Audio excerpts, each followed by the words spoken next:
Puede que en Argentina, como se dice, el fútbol sea más que una pasión, una religión.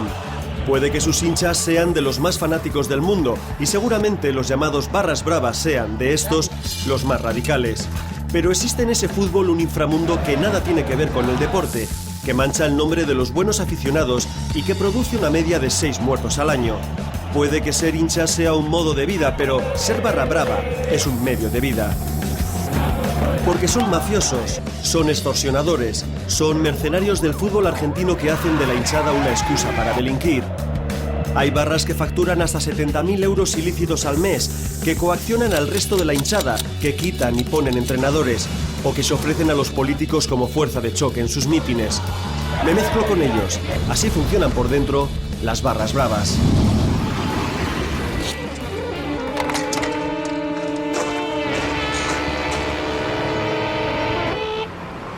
Alejandro Flores, conocido como Chiquitona, es un delincuente habitual con cierto prestigio carcelario en penales de Argentina y Uruguay. Un tipo duro, peligroso, que ha logrado a base de violencia hacerse un sitio en la barra de este modesto club bonaerense. Alejandro creo que es aquel que está allí con una especie de cuchillo en la mano. La entrevista va a ser imprevisible. Chiquitona lleva años destruido por la cocaína, el crack y todo tipo de pastillas, como la que se acaba de tomar. Alcohol, drogas, el cóctel habitual de un jefe barra brava. Nos cita en el campo un día de diario. Le ha pedido a gritos al utillero del club que le traiga una camiseta del equipo e increpa al jardinero con malos modos para que deje de trabajar mientras charlamos, como si él fuera el dueño. Anda para allá, hazme un favor. Dale, después lo hace, dale, anda que se hablo con Ángel. Dale, che, Nero. Dale, boludo, ¿qué estás haciendo? Dale, no rompas. Todos le respetan. El camarero de la cantina, el celador de la puerta, el presidente del club. Obviamente es el miedo el que le proporciona ese estatus. En la cara. Enfermería para uno. ¿Qué hay que ser o qué hay que tener para llegar a ser un referente dentro de una barra brava? Y mucha sangre. ¿Mucha sangre? Claro. ¿Mucha sangre, tener mucha sangre fría o haber hecho mucha sangre? No, tener mucha sangre. Sí. Sangre fría, en el Delante de la pancarta «Excursio no respeta a nadie», que sus compinches han pintado con faltas de ortografía, este hombre no habla de fútbol, sino de su capacidad de intimidación en la hinchada, de cómo echó al anterior líder, de cómo un delincuente como él se ha convertido en una figura respetada en esas gradas. O sea, tú ves los partidos desde aquí siempre con los puñales encima, ¿no? Claro, acá la sentido así. ¿Y el presidente no te dice nada? ¿Qué me va a decir? No lo sé. Y si me dice algo, me agarra uno. Le digo, tome. Agarra uno y pelea. ¿No? Agarra uno y pelea. Y claro. O si quiere le doy este, el más grande. Pero con el chiquito, porque se pelear. El Excursionistas es un equipo humilde del barrio de Belgrano, pero con más de 100 años de historia. La presencia de Alejandro y sus secuaces en las gradas desagrada al resto de hinchas, pero pocos se atreven a verbalizarlo. Cuando este tipo salió de prisión, buscó al anterior jefe de la barra, lo corrió, como dice, por la grada a cuchillazos y se hizo con el liderazgo. Este es su territorio, que defiende incluso con el fierro. El fútbol, reconoce, le importa lo justo. ¿De qué vives, Chiquitona? ¿De qué vivo? Trabajo en la calle. ¿Trabajo? ¿No viste? ¿Con el fierro? Claro. Pero no le robo a los pobres. ¿Qué te crees? ¿Que eres una especie de Robin Hood o qué? Y ayuda mucho a la gente, la verdad que sí. Pero ahora hablo con mi cara, ¿viste? Te digo, mirá, me viene a los ojos y quédate quieto. Si vos, no, tranquilo. Sí. ¿En la recámara? No tiene. Acabas de apuntar. No, pero no tiene. Déjala, Chiquitona, que estoy. No tiene. El diablo. No, la cara, yo soy el diablo. Debemos acabar la entrevista porque Alejandro, el diablo, como él mismo se dice, está incontrolable. El arma está cargada y sigo sin sacarle ni una frase coherente sobre fútbol y pasión. ¿Es Chiquitona un ejemplo de líder barra brava habitual? ¿Es el típico referente de la hinchada, como dicen ellos? Quizá Alejandro represente más bien el estado de degeneración al que están llegando muchas barras bravas, convertidas en refugio de delincuentes que blanquean su pasado o su presente como hinchas fervorosos. Nunca en mi vida trabajé. ¿Nunca en tu vida trabajaste? No. ¿Siempre te dedicaste Sí, a robar. a robar? Porque me gusta. Me gusta la adrenalina. Porque te gusta. Me encanta. ¿Verdad? Voy a tener el poder. ¿Tú te consideras a ti mismo un ladrón, un delincuente? No. No. ¿Con qué categoría te definirías? Un ser humano, con corazón. ¿En serio? De corazón te hablo. Yo hablo con el corazón, no con esto. Un corazón que se vuelve negro a veces porque dices que tienes nunca. que amedrentar y amenazar. No, bueno, pero hay psicología. Alejandro Flores, la chiquitona, fue asesinado a martillazos una semana después de darnos esta entrevista. Poco le duró el mando de la barra de excursionistas. La policía dice que fue una discusión de drogas. Algunos hinchas creen que fue, más bien, una disputa de liderazgo. Quizá fueron las dos cosas. El Barra Brava es un mercenario que no le interesa ver el partido. Él está atento a la organización del negocio durante el partido. ¿Qué negocio? La venta de drogas. Esto en cualquier cancha de Argentina, un olor a marihuana increíble y mismo cocaína. Mónica Nizardo es profesora de música y teatro y antigua directiva de Atlanta, un equipo bonaerense ahora en segunda. Cuando intentó reflejar en las actas del club el dinero que se destinaba a la Barra Brava, en etéreos conceptos de ayudas, comidas, banderas y otras partidas inexplicables, fue conminada a dimitir de su cargo. Entonces fundó la ONG Salvemos al Fútbol. Y Mónica, ¿de quién hay que salvar al fútbol entonces? Y el fútbol hay que salvarlo de las mafias organizadas que hay acá en los clubes de fútbol junto con la política. El grave problema de Argentina es que se juntan estos violentos, estas barras, que hacen negocios dentro de los clubes de fútbol y que a su vez durante la semana son mano de obra en la cuestión tanto de sindicatos como de partidos políticos. Ese es el grave problema. Salvemos al Fútbol lleva un monitoreo de las muertes en el fútbol y ha detectado un patrón preocupante. Desde hace 5 años ha habido 40 muertos. Pues bien, el 80% de ellos no fueron por peleas entre hinchas diferentes, sino por venganzas y luchas de poderes dentro de las barras. Por ejemplo, 6 de los 10 muertos del 2010. El capital principal de las barras es la violencia. Un uso instrumental de la violencia que es el que está destinado a obtener beneficio económico. El sociólogo Diego Murci, con el que quedamos en las inmediaciones del estadio del River Plate, lleva años estudiando a los barras bravas. En su tesis Hinchas o hombres de negocios, defiende que las barras se han erigido en una especie de custodios de la identidad del club, de guardianes de las esencias en tiempos en los que los jugadores buenos enseguida se venden a Europa. Los hinchas son los que se autorreivindican y realmente con razón, como los que permanecen siempre ahí, los que están ahí siempre, los que están atrás del equipo, los que siguen valorando los colores por sobre otra cosa, por sobre el dinero, por sobre la conveniencia personal, por sobre la comodidad personal. Se autoimponen el rol de guardianes de la identidad del club.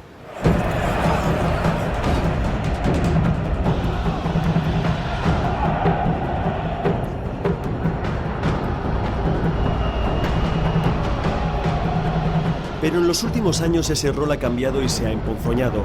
Para algunos pocos, los jefes, la barra es un medio de vida muy lucrativo.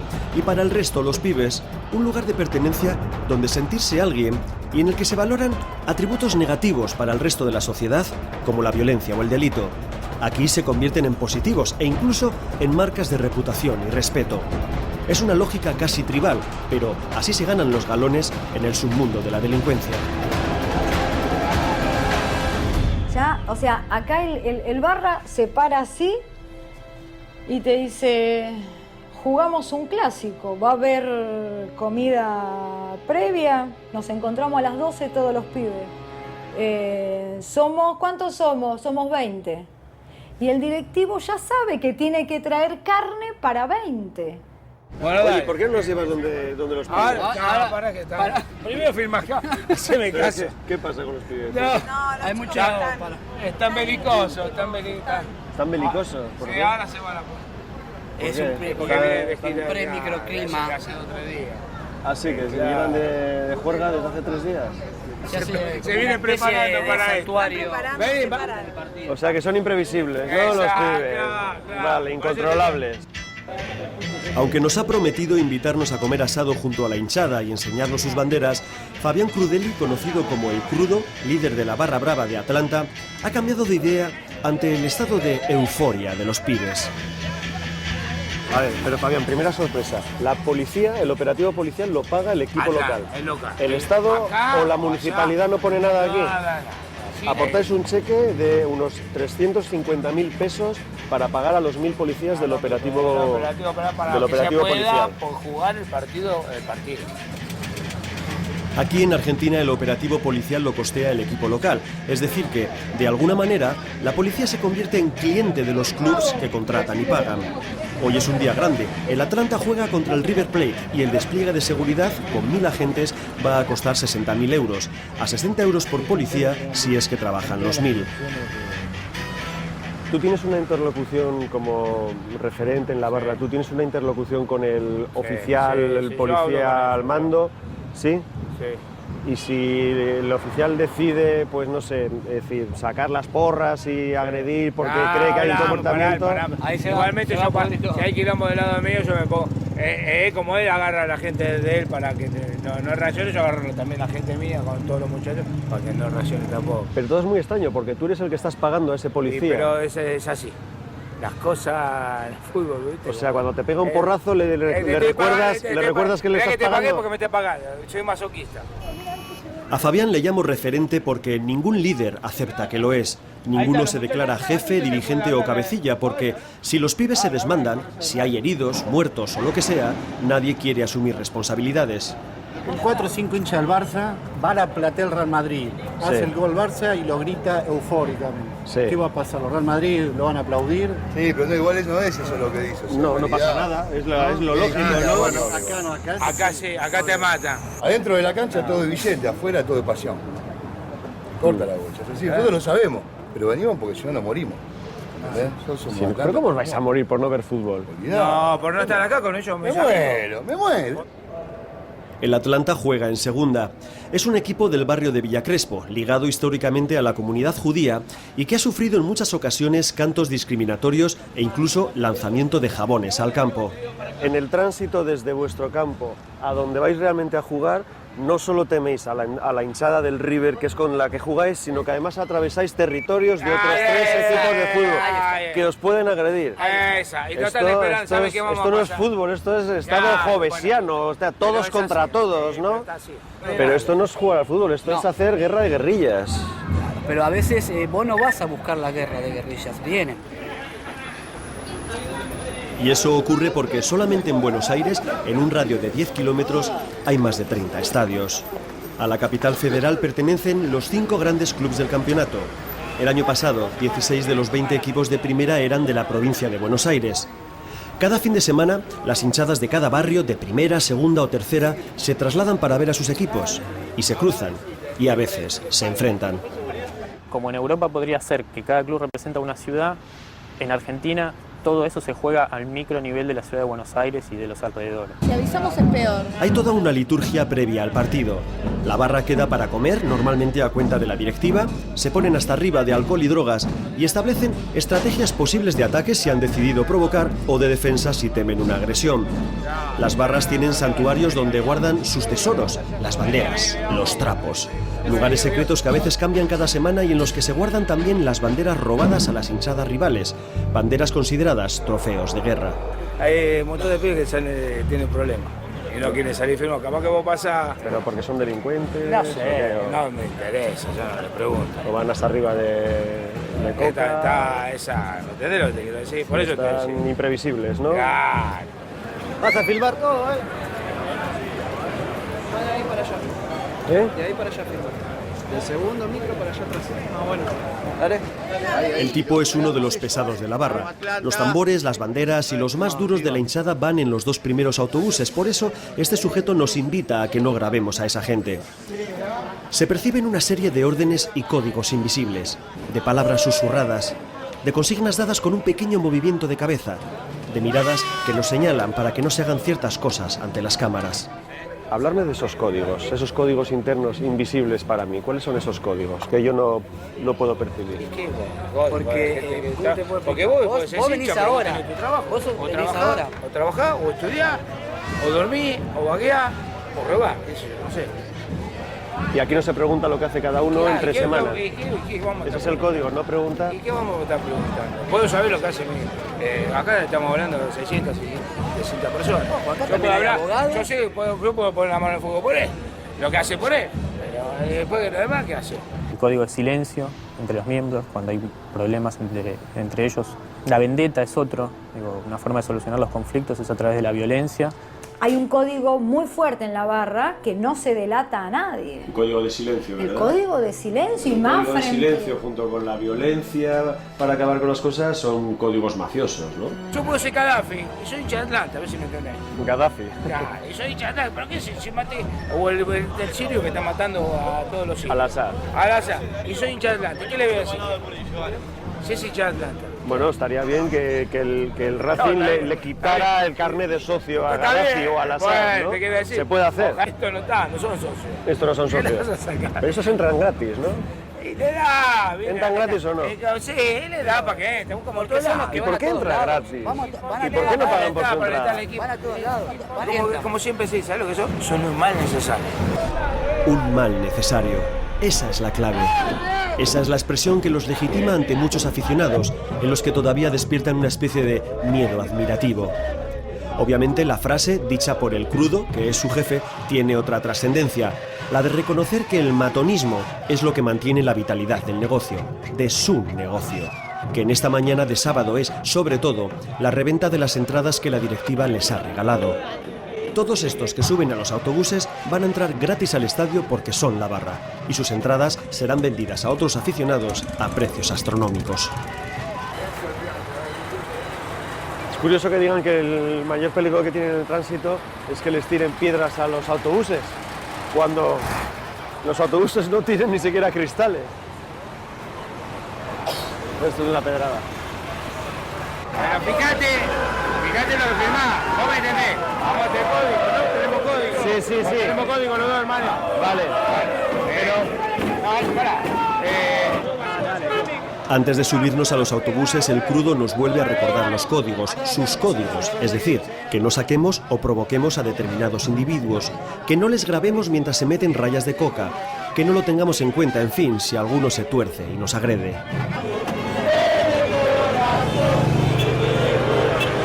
Los hinchas se pasan las botellas de cerveza de los autobuses a las motos, motos con padres beodos que llevan a sus hijos detrás y a los que todo les da igual.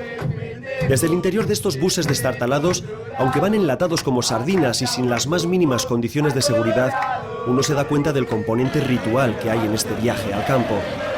Las barras bravas viajan encapsuladas. Son conducidas como un convoy diplomático por las calles de Buenos Aires, con policías que cortan el tráfico en cada esquina para permitir un paso franco. El aliento es constante, los porrazos de los antidisturbios también, e incluso en el colmo del surrealismo, y pese a estar pagados por este club, la policía nos gasea sin piedad.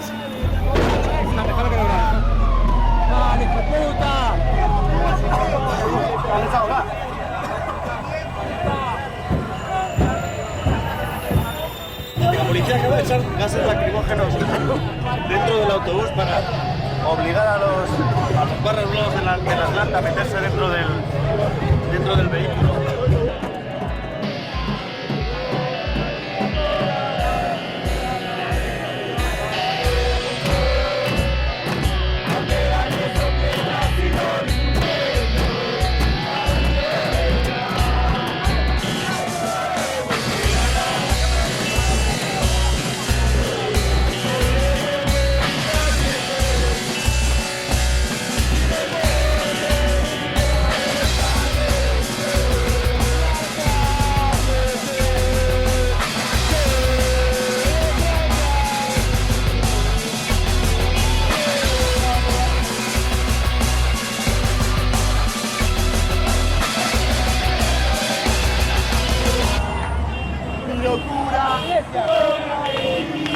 Cuando bajo de ese autobús en el que hemos viajado escoltados, diría que protegidos por la propia policía, aunque nos hayan echado gases por nuestro propio bien, suena así de raro, tengo cierta confusión sobre quién es el bueno y quién es el malo. Todos estos a los que acompaño van casi todos muy borrachos y muy drogados. Alguno está realmente violento. Ninguno lleva entrada. He visto navajas y algún cuchillo, y dos jovencitos hasta se han guardado trozos de vidrio de botellas rotas. Han atravesado Buenos Aires provocando con canciones e insultos a los vecinos de cada barrio. Son los más pendencieros de los hinchas, pero íbamos protegidos y envasados. ¿No se supone que la policía realmente a los que tiene que proteger es a los ciudadanos de precisamente estos tipos? Mientras los aficionados del Atlanta que no vienen con la barra van llegando al estadio por sus propios medios sin mezclarse, los pibes se van concentrando en una especie de aquelarre desenfrenado, una liturgia que incluye un somero control de los bombos y de las banderas, donde la policía mira por encima, en el que uno puede colar lo que quiera y donde el crudo ejerce la autoridad que todo el mundo le reconoce.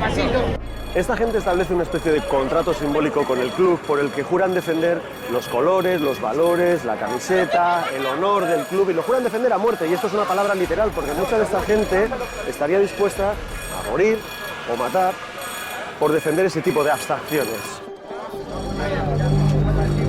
Van a entrar todos van a entrar. Todos van a entrar, entiéndanlo, todos van a entrar. Cuando el crudo pide tranquilidad porque todos van a entrar, le falta añadir que será gratis, que para eso todos estos se apuntan a la barra. Y por eso muchos de ellos hacen lo que les manden. Estos son los soldados de la barra, los que se conoce como tercera línea. Ingresar al corazón de una barra brava en pleno partido es como someterte a un electroshock emocional. Tu cuerpo retumba, tu mente retumba. Es imposible oír al de al lado. Pero enseguida te das cuenta de que hay establecidos unos niveles de jerarquía. El paravalanchas, esas vallas que impiden las caídas masivas, son los tronos de los lugartenientes de la barra, los que mandan directamente sobre los pibes, los que ya llevan un tiempo de servicio en la barra o han demostrado con los años lo que llaman el aguante, esa mezcla de fervor, fidelidad y sobre todo violencia. Son la segunda línea tras los cabecillas. Aquí no se ve el partido, es mentira que mucha de esta gente venga a ver el fútbol, porque con todos esos trapos y banderas no se ve lo que ocurre en el campo. Será una suerte de catarsis, de purificación aquí en medio de la masa, pero aquí los pocos que ven el fútbol dentro de la barra son estos. Al otro lado del estadio, en los otros paravalanchas, la hinchada contraria, los líderes enemigos, los otros generales. Hoy son los llamados borrachos del tablón, la barra brava del River. Es una disposición casi de batalla napoleónica, donde cada uno muestra sus fuerzas, su aguante, su estética, en una suerte de combate ritual o simbólico.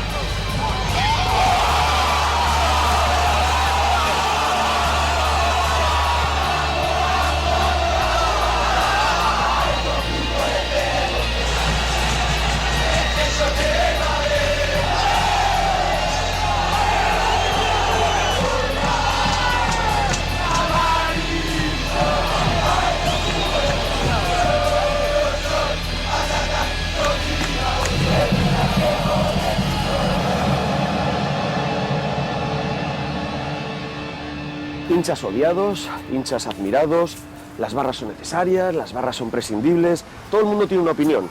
Vamos a hablar con un argentino ilustre, un conocido actor y reconocido hincha del River Plate.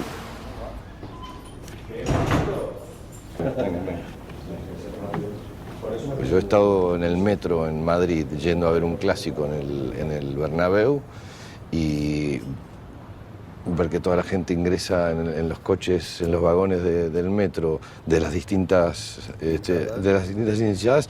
Nosotros que somos un grupo de 5 o 6 argentinos que estábamos haciendo teatro y que queríamos ir al estadio, vivimos un clima de tensión que por supuesto no se correspondía para nada con la realidad. Sabéis que iba a haber pelea o lío, que ¿no? podía ocurrir cualquier cosa, acostumbrados a esa fricción que se produce acá.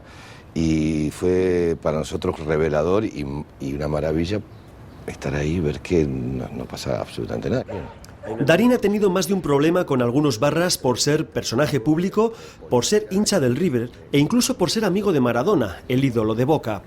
Como muchos aficionados, piensa que las directivas tienen gran parte de culpa en la existencia de estos tipos e incluso se ha prohibido a sí mismo acudir a ningún estadio argentino. ¿Por qué no el resto de la hinchada no, de alguna manera no toma cartas en el asunto? Es decir, ¿por qué no los execra y los expulsa? Correcto. Por temor. Por temor. Aquella cosa lírica y poética de un padre llevando a sus hijos al estadio, yendo con su propio padre, o sea, abuelo, 3 generaciones asistiendo a un espectáculo deportivo está en extinción. Yo dejé de ir a los estadios hace muchos años. Darín no exagera. Estos son barras bravas del River asaltando a sus propios jugadores, amenazándoles de muerte si no lograban mantener la categoría de primera división. En el siguiente partido, los barras asaltarían incluso al árbitro en su propio vestuario, combinándole, como denunció después, a cobrarse un penalti. El River al final bajó a segunda, lo cual es como decir que el Barça o el Real Madrid bajen a segunda. Pero esas imágenes no solo transmiten un sentimiento desaforado por un equipo que desciende, sino muchos miles de euros de pérdidas para la barra. Porque en segunda no se pueden hacer los mismos negocios. Y si esta intimidación pública pasó con uno de los grandes del fútbol de toda América, ¿qué sucede en los clubes más pequeños? Aquello que se ve allí es Isla Maciel, uno de los barrios más marginales y peligrosos de Buenos Aires. El viejo puente colgante ya no funciona, así que la única manera de pasar es atravesando este riachuelo en barca. Hemos quedado allí con Ricardo Pavone, que es el líder de la barra brava de este barrio, uno de los más violentos, podríamos decir, de Argentina.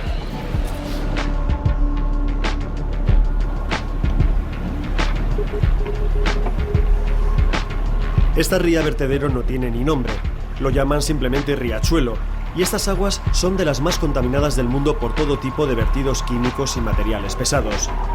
Isla Maciel está enfrente del popular barrio de La Boca. Antaño era un lugar marginal lleno de prostíbulos y casinos, y ahora se ha convertido en una villa miseria en pleno corazón de Buenos Aires. Su campo de fútbol, el del San Telmo, ha estado cerrado 5 años por su inseguridad. Hoy sigue siendo una de las canchas más peligrosas para jugar como visitante. Ricardo, ¿tú eres jefe? ¿Eres un capo? ¿Eres el que mandas? No, un referente. Un referente de la hinchada. No tenemos capo, solo tenemos referente por barrio. Decir que eres el referente de la hinchada es un eufemismo para decir que eres el que manda, ¿no? No. Ricardo Pavone, el gordo Richard, es uno de los que mandan, sin duda. Su autoridad se extiende más allá del campo. Durante nuestro paseo, muchos vecinos se le acercan para pedirle soluciones ante los desastres producidos por un reciente tornado. 63 años que vivo acá en la isla. ¿63 años? Sí. Él jugó en Telmo todo. Yo jugué en la primera San Telmo, a los 14 años jugué en primera. ¿Y sabes lo que era antes? Era un lujo. O sea, no la mierda como tenemos ahora. Richard es una especie de interlocutor social, un líder comunal que, según me dice, intenta limpiar el barrio de su mala fama. Hay que ser un tipo duro para llegar a ser referente, a llegar a ser un líder. Hay que ser duro, pelear, tirar tiro. O sea, hay que usar la violencia o la amenaza de usar la violencia, ¿no? La amenaza, psicología. Y por si tienes problemas o por si alguien quiere hacerse líder como tú, no sé, ¿vas armado o utilizas la amenaza de la violencia? Y sí, voy armado. ¿Vas armado? Voy armado, sí. ¿Vas armado ahora? Ahora sí. ¿Vas armado ahora? Está descargada, supongo, ¿no? Está descargada. Tengo que llevar el cargador en otro coso por la duda. ¿Por la? Por las dudas, para que no se me escape un tiro, porque lo tengo en la cintura, ¿entendés? Y la apunta para otro lado. No, igual no tiene nada, mirá. Sí, que nunca sabes si tienes una bala en la recámara. Tranquilo que la sé manejar. ¿Seguro? Obvio. ¿Has disparado contra alguien? Y un par de veces sí, así. ¿Vas ahí?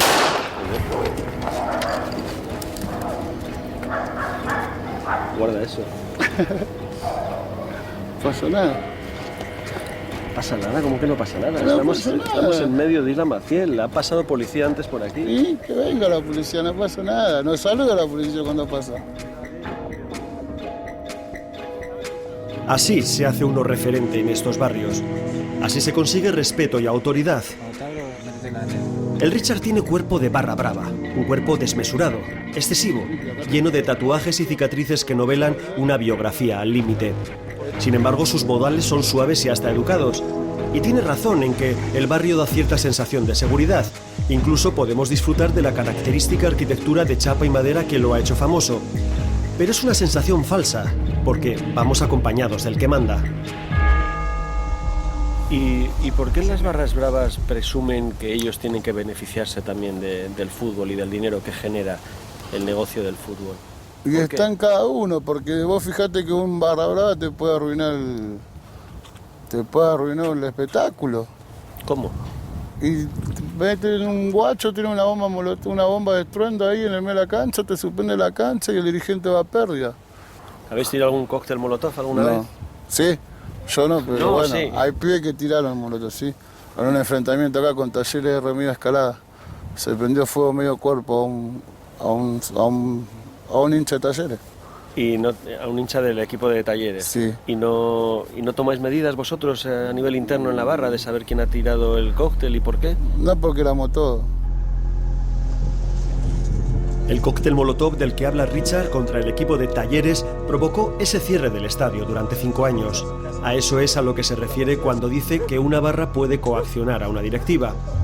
Otra vez seguimos sin hablar de fútbol, o de la historia del San Telmo, un club fundado en 1904, sino de lo que pueden hacer 50 tipos sin escrúpulos que pretenden vivir de la extorsión. Hay una lógica que se repite en todas las barras y que se basa en una supuesta corrupción sistémica, de la que ellos también quieren aprovecharse. El fútbol es un negocio millonario. Los jugadores símbolo se traspasan enseguida. Parte de ese dinero va a los dirigentes corruptos. Entonces, ellos, que van todos los días a animar al campo y ven pasar jugadores que se enriquecen, ¿por qué no se van a beneficiar del reparto? ¿Has tenido que disparar contra alguien? Gracias a Dios, sí, disparé. Gracias a Dios, sí, disparé. No, te iba a decir no, pero te digo la verdad, sí, disparé más de una vez. ¿Llegar a matar? A matar nunca, porque cuando me di vuelta estaba tirado en el piso, no sé si se murió después. Yo lo vi vivo. ¿Y por qué lo hiciste? Y por enfrentamiento, porque se hacían los locos. Cuando los valores se mezclan y se confunden, cuando el tipo que va armado por la calle es el líder social del barrio, cuando los hinchas pretenden entrar gratis en los estadios o cobrar por aplaudir, también se crean universos morales alternativos, viciados por la corrupción y la impunidad. ¿Cómo pueden justificar el viaje con la barra de Boca, dos funcionarios? Por Dios. No, está bien, lo que pasa es que marca ya un nivel. Gustavo Gravia, periodista del diario deportivo Olé, interrumpe la entrevista para recibir un soplo. 2 jefes de seguridad deportiva han sido vistos con miembros de la 12, la barra de Boca Juniors, en un viaje a Brasil. De confirmarse un ejemplo más de la connivencia entre política, policía y estas mafias del fútbol. La 12 es claramente una organización mafiosa por varios motivos. Primero, está organizada como organización mafiosa. Un líder tiene un segundo grupo que vendría a ser como su consejo honorario y abajo un montón de soldados que le responden a ellos. Es una organización mafiosa porque tiene todas actividades ilícitas alrededor de ellos.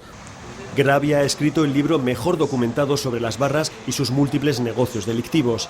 El periodista llama a estos hinchas mercaderes del aliento porque cobran por alentar, por animar y sobre todo por insultar a determinados jugadores o entrenadores. Son capaces de decidir ellos mismos quién juega y quién no juega. Vos querés jugar en Boca, vos querés que no cantemos en tu contra, vos no querés que no te rompamos el auto, nos tenés que pagar por eso. ¿Cuánta gente vive de la barra? De la barra real, los que ganan mucho dinero, hoy por hoy en una barra como Boca viven 6, 7, 8 personas. Estoy hablando de ganar dinero. Estamos hablando en cuestión de dólares de aproximadamente $60.000 por mes. Le pregunto a Gravia por algo que me había dicho Richard, que hay hinchas mercenarios que se venden al mejor postor. En la banda de Boca hay gente de River, en la banda de River hay gente que son hinchas de Boca, es así. Porque ahí hay plata. Te doy un ejemplo muy concreto. Uno de los máximos jerarcas de la barra brava de Boca, apodado el uruguayo, no era hincha de Boca, era hincha de River. ¿Y todo esto se sabe en la calle? ¿Lo conoce el resto de los aficionados? ¿Lo permite? El barrio de La Boca, la República, como dice alguna pintada, respira fútbol por todos los lados. Las pintadas de su barra, ahora dominada por el líder Mauro Martín, que la ha hecho suya, decoran muchas paredes. Los niños juegan al fútbol en cualquier esquina. Los cartoneros se enganchan a la electricidad de las farolas para ver los partidos. Tiene enganchada la televisión aquí. No la toques. No la toques. No, claro. Caminito, la calle del Tango, está llena de turistas que se acercan curiosos a la Bombonera, el mítico estadio de Boca. Ahí están los héroes, los Maradona, los Palermo, los Riquelme. La 12, la hinchada más violenta del Boca, tiene aquí también una estrella en el Paseo de la Fama de la Bombonera. Uno de los negocios más lucrativos de las barras, sobre todo de la 12, la de Boca, es la de llevar turistas al estadio a $200 por cabeza. Se les garantiza la seguridad y una experiencia única, lo que ellos llaman Adrenalina Tour.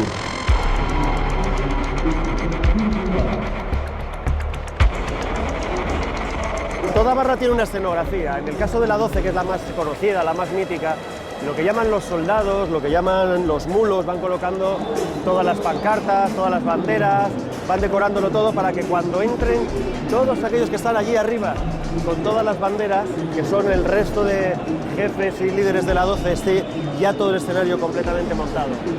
Ellos tienen una marca y ellos, supongo que si tienen una marca, como cualquier dueño de marca, la comercializan, con lo cual allí ellos financiarán su viaje cuando van a seguirlo al club, lo que fuere. Quien nos habla de la marca La 12 como si fuera una empresa que tiene beneficios, que declara el IVA, que hace facturas o que paga sus impuestos, es Raúl Ple, segundo jefe de seguridad de Boca. Socio e hincha declarado, los fines de semana echa una mano a su equipo, aunque su trabajo real es el de fiscal antilavado, es decir, fiscal anticorrupción. Veo que en el lugar de la 12 hay un enorme cartel que dice La Barra de Mauro y le pregunto quién es. Sería el nombre de una de las personas que tiene, digamos, preeminencia o tiene cierto nivel de autoridad respecto del resto, es el organizador. Pero hay... El líder de la barra. Sí, se puede decir el líder. Desde hace unos años Mauro Martín es el capo de la 12.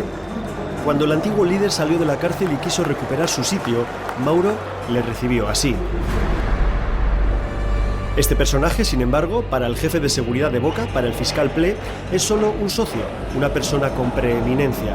Un matiz que muestra la enorme indolencia con la que las directivas tratan a estas barras. Casi siempre con el argumento de que son los que más animan, la teoría del mal necesario. Otras veces porque estaban allí cuando ellos llegaron, y para todo el mundo, porque las barras conocen las corruptelas de esas directivas. Y si las barras no se llevan de ahí su tanto por ciento, no dudan en chantajear a esos dirigentes. Y aún así es difícil no reconocer la tremenda energía que destila una barra como esta, como la 12. Lo malo de todo esto es que hay unos cuantos líderes, unos cuantos mafiosos que usufructan toda esta pasión que tiene esta gente para sus propios negocios, sus propios beneficios mafiosos. Y como Mauro Martín, actual líder de la 12, nos pide $10.000 por entrevistarle en la barra, precio que dice que es lo que pagan otros medios, y como este reportaje precisamente trata de denunciar estas prácticas, decidimos encontrarnos, gratis, con su enemigo, con Rafa Diceo, con el anterior líder. Pero antes de entrevistarle, hablamos con unos cuantos que lo conocen. El primero, el juez que lo metió en la cárcel considerando a la 12, pese a lo que diga el fiscal Ple, como una asociación ilegal. Yo no sé si estoy en condiciones de decir que llegué al hueso.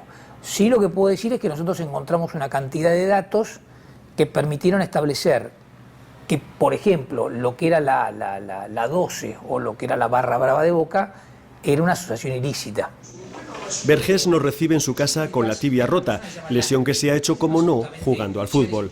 Persiguió durante años a Diceo, una figura mítica, intocable, con muchas conexiones. Una persona con mucho carisma, en el sentido de que intentaba convencer todo el tiempo por las buenas, que tenía ascendencia sobre el resto, que era más intelectual, por decirlo de alguna manera, que física. Yo he ido a la cancha acompañando a la Barra Brava de Boca y he visto a Diceo en algunas canchas firmar más autógrafos que Martín Palermo.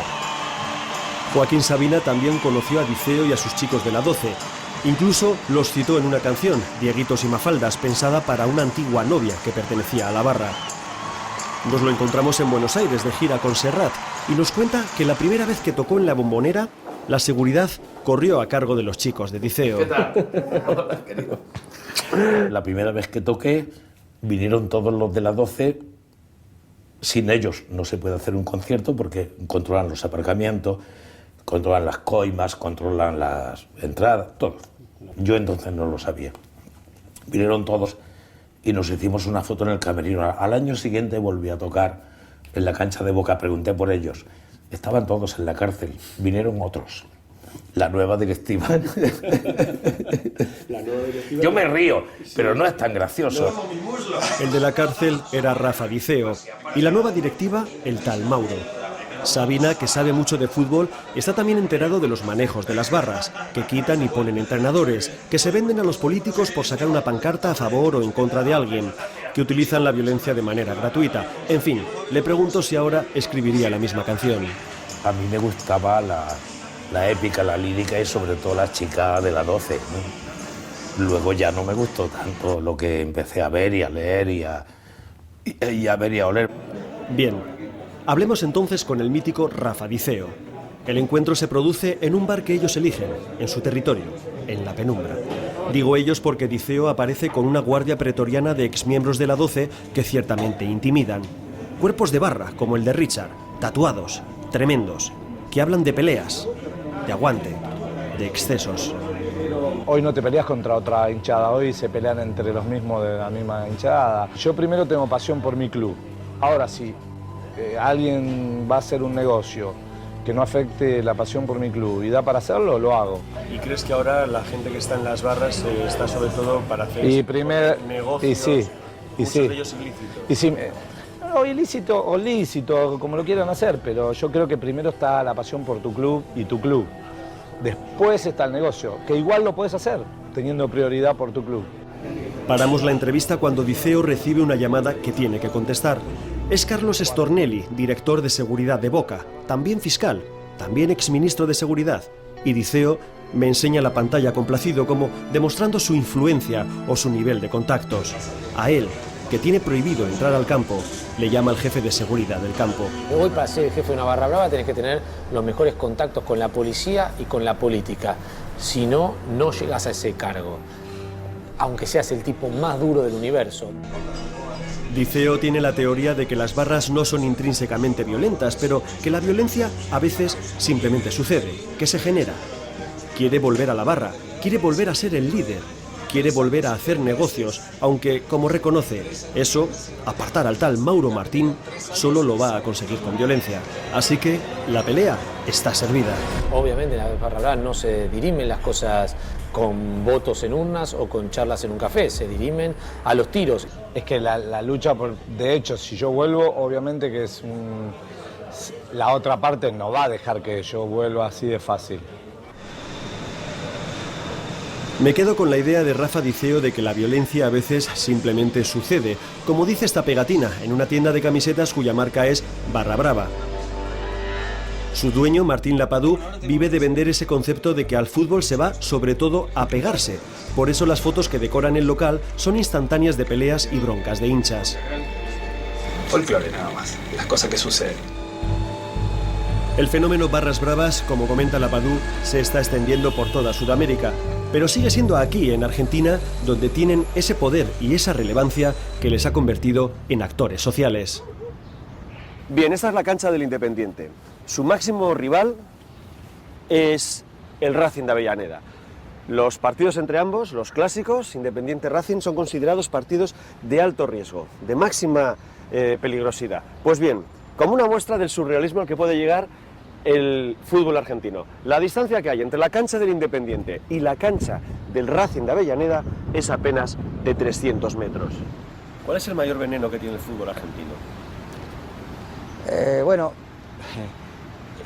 el sucio dinero, diría Joaquín Sabina, la verdad que complica bastante las cosas, ¿no? Javier Cantero es el presidente de Independiente desde hace unos meses. Ganó las elecciones con una apuesta muy clara de acabar con la impunidad y el matonismo de la barra brava. El sucio dinero es el generado por un negocio multimillonario de derechos de televisión y fichajes astronómicos, de dirigentes que se quedan con el 10% de los traspasos y que reparten las ganancias con las barras. Eso es con lo que quiere acabar Cantero. Yo el primer día que fui como presidente, me estaba esperando el que supuestamente era jefe de la barra brava. Bebote. Exactamente. Y me dijo, quiero hablar con usted. Me dijo, le pongo mi renuncia a su disposición. ¿Renuncia? ¿Renuncia de qué? Eso le dije yo. ¿Renuncia de qué? Y me dijo, de jefe de la barra brava. Entonces yo le dije, ni te la acepto ni te la rechazo. Ese cargo no existe. No existe ese cargo, exactamente. Pero a ese nivel de indulgencia social se ha llegado. La pasividad de otros dirigentes y la condescendencia de muchos hinchas, acostumbrados a pensar que la barra tiene que ser privilegiada por su aliento, ha llevado a estas situaciones. Era costumbre que había barras que vivían del fútbol, en la Argentina, digo, ¿no? o que viven del fútbol. ¿Qué hacen durante la semana en la Barra Brava? Son porteros de edificios públicos, son choferes de algunos políticos, son guardaespaldas. Una auditoría externa demostró asientos contables de muchos miles de dólares transferidos directamente a los responsables de la barra, sin ningún justificante. Un escándalo. Le preguntó al presidente por las amenazas. ¿De qué manera presionan las barras? Se dice que amenazan a la familia, a tus hijos, sabemos en qué escuela estudian, a qué hora salen. Eso obviamente da temor. Mi experiencia es que lo que ellos tienen es información. Ellos saben si un dirigente se quedó con algún peso de algún lado que no le correspondía, con algún pase de un jugador, un traspaso, con una gestión, con lo que fuera, se quedó con algo. Y entonces le dicen, esto lo tienes que compartir conmigo, porque si no yo hablo. Nos hemos venido al campo de deportes del Independiente de Avellaneda, donde entrena el equipo, para hablar con Gaby Milito, que jugó en el Barça. Como en todos los clubes del mundo, jóvenes hinchas esperan la salida de sus ídolos para conseguir una foto o un autógrafo. Milito lleva menos de un año jugando de vuelta en Argentina. Fue fichado antes de que llegara Cantero. Le pregunto por el tema tabú, si es cierto que la barra influye en directivos y jugadores. También hay un poco un mito, ¿no?, con todo esto. Nosotros, por ejemplo, yo en mi etapa anterior acá en Independiente, como esta etapa que he regresado, no he tenido ningún problema. No te hablo solamente por mí, sino en el equipo en general, nadie ha tenido ningún problema. Mi experiencia, eso no lo he sufrido nunca, no me ha tocado vivirlo nunca. No significa que a lo mejor pase o no pase. Puede que sea un mito, pero su anterior entrenador en Independiente dimitió hace unos meses afirmando en público que se iba porque le echaba la barra. Una barra que llegó a entrar al vestuario para hablar con él y con los jugadores. Cuando un club no está bien manejado, seguramente el final es de esta manera. Entonces, ayer la decisión la tomó la Barra Brava. Entonces, quiere decir que son los que mandan un poquito en el club. Se tuvo que ir y cuando se fue dijo, me voy echado por la Barra Brava, porque yo no les di dinero y otra gente le daba. Entonces que estaba muy claro. ¿Quién me echó ayer? La Barra Brava. Nada más. 43839773, 43839774, y seguimos en el programa, tenemos un llamado, tenemos un oyente en línea. Va sobre barras bravas. Ah, bueno, ustedes van a la joda, es lo peor que hay. Ya nos lo advierte el taxista que nos lleva hacia Avellaneda, que tengamos cuidado. Hoy hay un clásico, el Independiente, el equipo del presidente Cantero, del jugador Milito, del barra brava Bebote, se enfrenta a su enemigo más íntimo, el Racing de Avellaneda, el del estadio de enfrente. Todos los jefes de policía de la zona e incluso de Buenos Aires nos esperan en comisaría para hablarnos del despliegue policial. Ninguno, ni ellos, ni nosotros, ni el taxista, nos imaginábamos que la mañana iba a acabar con la paliza a puñetazos y patadas que nos iba a dar la barra de Bebote. Se cortan las calles para que pasen los más violentos. No debería ser al revés. Yo creo que se cortan las calles en algunas ocasiones para garantizar la seguridad pública de todos. Nosotros no lo vemos desde ese punto de vista como discriminatorio, lo llevamos como una garantía de seguridad para el resto de la población. La cúpula policial bonaerense defiende su modelo de actuación. Les intento trasladar la queja de muchos aficionados que se sienten como ganado y no como ciudadanos que van a ver un espectáculo. Y les pregunto si reconocen como interlocutores a los líderes de las barras. Responde el número 1 de la policía bonaerense. En toda orden social siempre hay una persona que se destaca a los demás en su interlocución. Si la interlocución de esa persona lleva a un bien deseado, cualquier interlocución es buena como para poder llevar adelante una buena acción. Cuando salimos grabamos al lado de la comisaría a los tratitos, los empleados de la tercera línea de la barra, que cobran por permitir aparcar en un espacio público. Pueden llegar a pedir hasta 10 euros, y mejor pagar para no encontrarse con el coche quemado a la vuelta. Llevan hasta un talqui para comunicarse. Multipliquen 10 euros por todos los coches que caben en un radio de 1 kilómetro alrededor del estadio. Algunos cálculos hablan de 35.000 euros de recaudación en días grandes. Quizás no es muy serio esto de ir sin casco sobre la moto, pero al fin y al cabo vamos acompañados de policía. Esta gente tiene que hacer auténticos mapas de guerra cada fin de semana para llevar a las diferentes hinchadas de primera, segunda y tercera que en esta misma ciudad juegan en el mismo día y a la misma hora, todo con el objeto de que esas hinchadas no se crucen y acaben peleándose.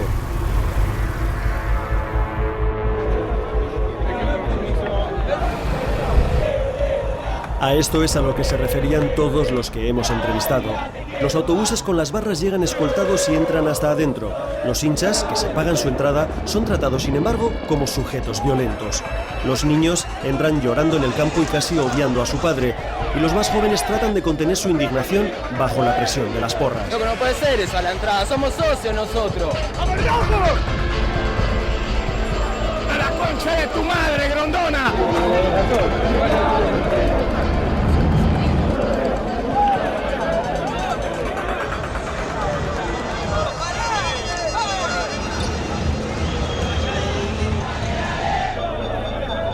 Cuando por fin pasamos los turnos con nuestra acreditación, con nuestros 2 escoltas de uniforme, nos damos cuenta de que estamos en la puerta de acceso de la barra del tal Bebote, el que presentó su dimisión a Cantero. Esta es la barra del Independiente. Vamos a ver si conseguimos hablar con su líder. Su líder, al que no conocíamos, estaba detrás nuestro. Esta es la mano de Bebote tirando abajo nuestra cámara antes de empezar a hablar. Y este es el tal Bebote, Pablo Álvarez, gritando que nos vayamos de sus dominios. Bueno, tomátela de acá, boludo. Tomátela que venía a firmar a los pibes. Me da igual si tenemos permiso o si vamos escoltados. Enseguida, en segundos, nos vemos rodeados de su fuerza de choque, de su tercera línea. De 20 tipos que primero agreden al cámara y al inspector. Y que después vienen a por mí y a por el otro agente. Puñetazos, patadas, golpes.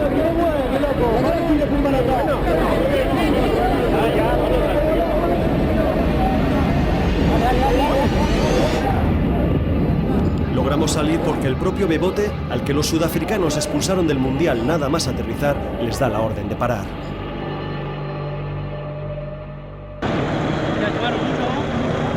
Casi nos mataron, Esto no puede ser, estamos dentro del campo, venimos con un oficial de policía. Sí, pero me arrebatan y si yo no le agarro la cámara, le sacan la cámara a él, cobre yo, cobro él, cobro vos, cobramos todos.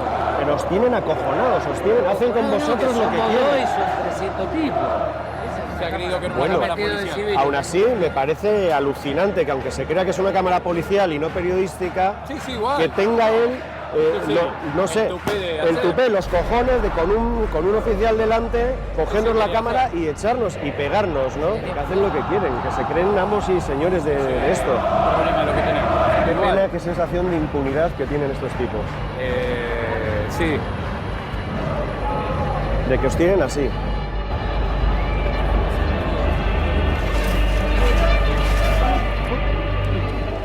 ¿Cómo lo has visto? Yo complicada. Yo pensé que nos mataban a los 5. Bueno, de los bajos fondos del fútbol, donde nos han pegado y pateado a un palco. Es curioso que ahora para subir al palco de autoridades vayamos con una escolta de unos 15 efectivos policiales. Pero cuando hemos ido a hablar con la barra brava íbamos solo 2 y casi nos matan a los 5 del equipo. ¿Verdad, amigo? Suerte, ¿eh? Lo hemos tenido. Espera, que no tiene el pato, Vidal la pide, el pato lo quiere hacer él, el pato.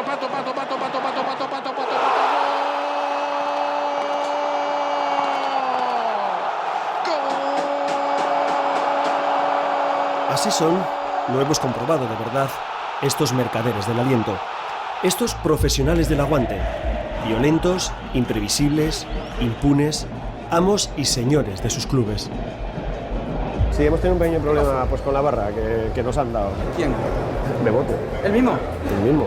Acá no me van a agarrar los pibes. Bueno, tómatela de acá, boludo. Tenemos grabado, ha ido por la cámara. Ha azuzado al resto. Bueno, uno está acostumbrado a no quejarse, ¿no? Pero bueno, simplemente para que lo tengas en cuenta y lo sepas, ¿no? Y yo te las acepto, además. Y ya sabes que te las acepto. Hay 30.000 personas en el estadio y ellos son solo 300, pero los jugadores han ido a su tribuna a brindarles el triunfo. Siempre pasa. Y haciéndolo están reconociendo su auténtico papel en el fútbol. No son solo los que más animan, sino también los que más estafan a sus clubes. Los que extorsionan a esos mismos jugadores pidiéndoles dinero o echando al entrenador. Los que cobran un impuesto al resto de la gente que viene en coche al campo. Los que infectan el fútbol argentino con códigos mafiosos de silencio con venganzas para conseguir un sitio en el paravalanchas, con violencia inusitada contra el que les haga peligrar su negocio. No he encontrado ni un solo barra brava que sea capaz de decirme la alineación completa de su equipo.